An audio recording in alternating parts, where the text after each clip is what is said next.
But the big questions do matter. Do we have a nuclear war? Is Germany majority non-German in 100 years? How is that not a big question? And I'm saying the biggest questions are not only ignored, they're discouraged. You are not encouraged to ask the questions that actually matter. Will Germany be majority German in the next 100 years? And people would say, what does it mean to be majority German? I don't know. Your ancestors lived here 500 years ago or 5,000 years ago. You're the indigenous population. Are you being replaced? Shut up. You can't use the word replacement. I can say whatever I want, actually, because I'm a free man, not your slave.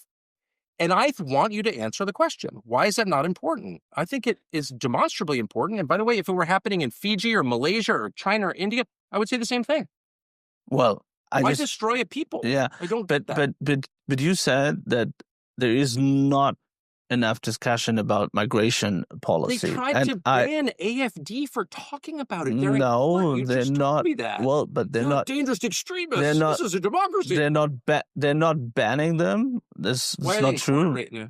Well, they're in court because there is the Verfassungsschutz, the enforcement. Yeah, and so they researched or investigated and said, that the AfD is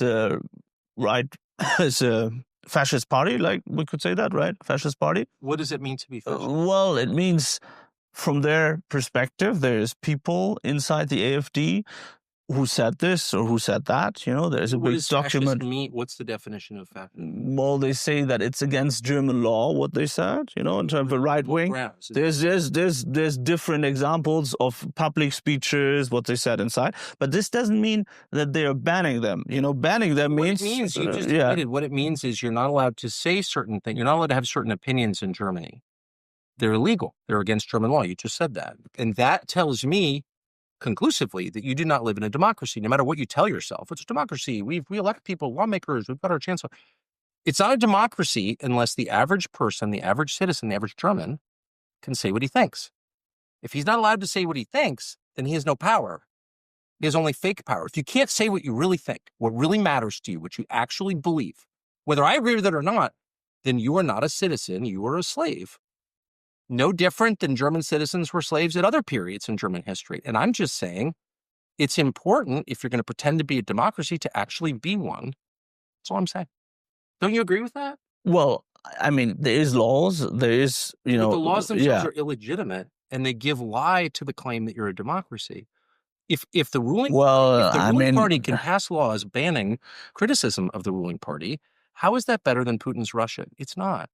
And the one way that Putin's Russia is better is that people in Russia really like Russia, actually. And people in Germany will never say, I love Germany. Oh, there's many people saying that. Really, they'll say, I'm really proud of my German heritage. I've never heard, I hope every German feels that way because you have so much to be proud of.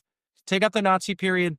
I think you can be really proud of what Germany has given to the world. Maybe more than any other country, actually. In fact. Yeah, but because what happened